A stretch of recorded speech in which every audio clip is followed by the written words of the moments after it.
दूसरी बेटी जो देवहूति हुई, उनका विवाह महाराज मनु जी ने करदम महात्मा के साथ किया।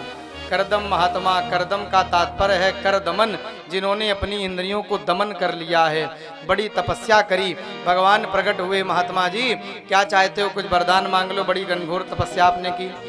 करदम महात्मा ने निवेदन किया, कुछ नहीं चाहिए हमें, तो केवल आपके चरणों की भक्ति, आपका नाम, आपकी सेवा पूजा होती रहे। हाँ वो तो ठीक है, वो तो होगी होगी, लेकिन साथ साथ मेरा एक मेरा आदेश भी है। क्या है? हम चाहते हैं कि आप विवाह कर लो। करदम महात्मा मुस्कुराए, प्रभु ये कैसा आदेश है, हम विवाह के चक्कर में, परिवार के चक्कर में नहीं पड़ना चाहते हैं, हम ऐसे रहना चाहते हैं, आपका भजन करना चाहते हैं। विवाह होगा, पत्नी होगी, बच्चे होंगे, और धीरे धीरे माया के चक्कर में, परिवार के चक्कर में फंसते चले जाएंगे। बड़ा कठिन काम है, गृहस्थ जीवन बड़ा कठिन होता है। जो 4 आश्रम है ना, ब्रह्मचर्य, गृहस्थ, वानप्रस्थ और सन्यास, सबसे कठिन अगर कोई आश्रम है तो गृहस्थ है। परिवार को भी संतुष्ट रखना है, अतिथियों का भी स्वागत करना है, समाज की भी सेवा करनी है, सब कुछ जो करता है वो गृहस्थ ही करता है। भगवान की मर्जी है, भगवान की इच्छा है, भगवान का भाव है कि जो संत है ना वो गृहस्थ हों, परिवार वाले हों। क्यों? इतने त्यागी, इतने वैरागी, इतने साधक महात्मा होंगे, उनकी जो संतानें होंगी वो भी उसी अनुसार वही संस्कार उनके जीवन में होंगे। भगवान ने प्रेरित किया तो करदम महात्मा ने कहा कि हम विवाह तो कर लेंगे, लेकिन प्रभु एक वचन आपको भी देना होगा। क्या? आप अगर हमारे बेटा बन करके आते हो तो ही हम विवाह करेंगे। ठीक है। मनु जी महाराज अपनी बेटी देवहूति को लेकर के वन में पधारे। कहाँ? करदम महात्मा के आश्रम में। किस लिए? नारद जी के द्वारा सुन रखा था कि करदम महात्मा बड़े तपस्वी हैं, बड़े ब्रह्मनिष्ठ हैं, बड़े ज्ञानी हैं, अपनी बेटी देवहूति का विवाह हम उन्हीं के साथ करेंगे। इतने बड़े राजा की बेटी होकर के महाराज मनु जी उस समय सारे संसार के एक छत्र सम्राट थे, राजा थे, और उनकी बेटी वो जो राजकुमारी देवहूति बड़ी सुकुमारी थी, जो महलों में रहती थी, बड़े बड़े दास दासियां जिनकी सेवा में लगे रहते थे, वो मनु जी महाराज अपनी बेटी को लेकर के कहाँ आए? जंगल में। और बेटी को बताया कि तुम्हारा विवाह हम करदम महात्मा के साथ करने जा रहे हैं। बेटी देवहूति ने एक बार भी ये नहीं कहा कि पिताजी हम राजकुमारी, राजमहलों से आई, इतने बड़े घर की बेटी, और कहाँ आप जंगल में, वन में एक साधु के महात्मा के साथ मेरा विवाह। नहीं कहा। क्यों?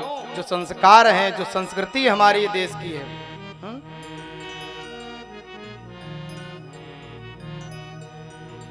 जिस आश्रम में त्याग है, तपस्या है, साधना है। और एक बात बताएं, साधन संपन्न व्यक्ति को साधना के सामने झुकना पड़ता है। बड़े बड़े लोगों के पास, धनवानों के पास में साधन तो बहुत हैं, धन है, गाड़ी है, बंगला है, बहुत सारे साधन हैं, लेकिन उन सेठों को, उन धनवानों को भी कभी कभी किसी गुरु के पास जो साधना संपन्न है, कोई तपस्वी है, कोई महात्मा है, कोई गुरु है, उनके पास जाकर के झुकना ही पड़ता है। क्योंकि साधन सहायक है, साधन श्रेष्ठ नहीं है, साधना श्रेष्ठ है। महाराज जी ने जाकर के निवेदन किया, देवहूति मैया का विवाह किया। मैया ने एक बार भी नहीं किया। अब महाराज हम लोगों की संस्कृति संस्कार इतने बदल गए हैं कि हम लोग अपनी बेटी का विवाह जब करते हैं तो घर वाले देख लेते हैं, पिता देख ले, बाबा देख ले, चाचा देख ले, और सब लड़का देखा में सब ठीक है, और अंत में बात आती है कि भाई पहले बिटिया लड़का को देख ले, हैं, लड़का लड़की को देख ले, लड़की लड़का को देख ले।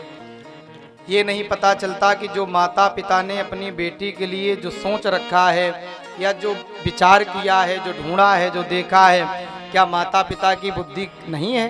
क्या उनकी समझ नहीं है कि हम अपनी बेटी का जो विवाह कर रहे हैं वो ठीक है कि नहीं है?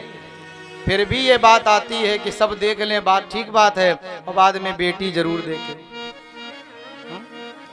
और ये होता है, फिर बेटी लड़का को देखती है, लड़का लड़की को देखता है, महीनों पहले से बातचीत शुरू हो जाती है, विवाह हो जाता है। सब कुछ देखने सुनने समझने के बाद भी बहुत ज्यादा घरों में ऐसा देखा जाता है कि 2, 4, 6 महीने बाद झगड़ा शुरू हो जाता है,